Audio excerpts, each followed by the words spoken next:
2Samuel chapter 21. During the reign of David, there was a famine for 3 successive years. So David sought the face of the Lord. The Lord said, "It is on account of Saul and his bloodstained house. It is because he put the Gibeonites to death." The king summoned the Gibeonites and spoke to them. Now the Gibeonites were not a part of Israel, but were survivors of the Amorites. The Israelites had sworn to spare them, but Saul, in his zeal for Israel and Judah, had tried to annihilate them. David asked the Gibeonites, "What shall I do for you? How shall I make atonement, so that you will bless the Lord's inheritance?" The Gibeonites answered him, "We have no right to demand silver or gold from Saul or his family, nor do we have the right to put anyone in Israel to death." "What do you want me to do for you?" David asked. They answered the king, "As for the man who destroyed us and plotted against us, so that we have been decimated and have no place anywhere in Israel, let 7 of his male descendants be given to us to be killed, and their bodies exposed before the Lord at Gibeah of Saul, the Lord's chosen one." So the king said, "I will give them to you." The king spared Mephibosheth, son of Jonathan, the son of Saul, because of the oath before the Lord between David and Jonathan, son of Saul.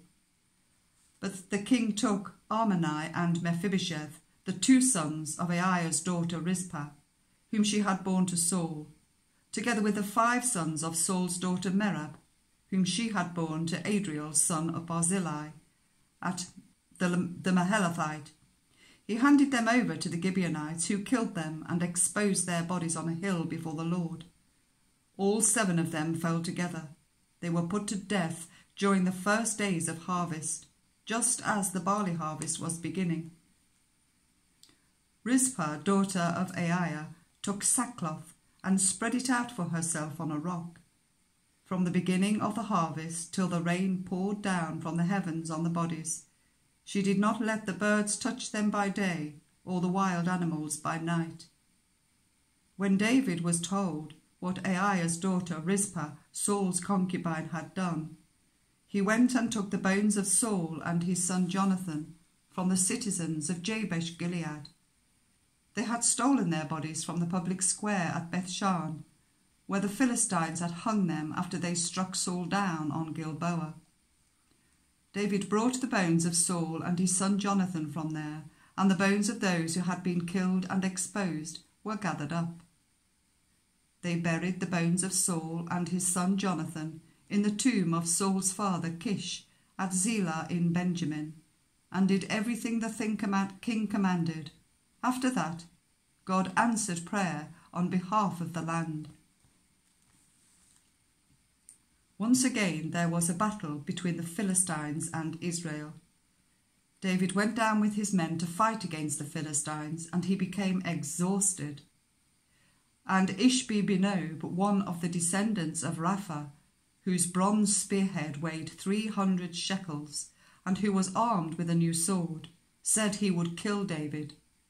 But Abishai, son of Zeruiah, came to David's rescue. He struck the Philistine down and killed him. Then David's men swore to him, saying, "Never again will you go out with us to battle, so that the lamp of Israel will not be extinguished."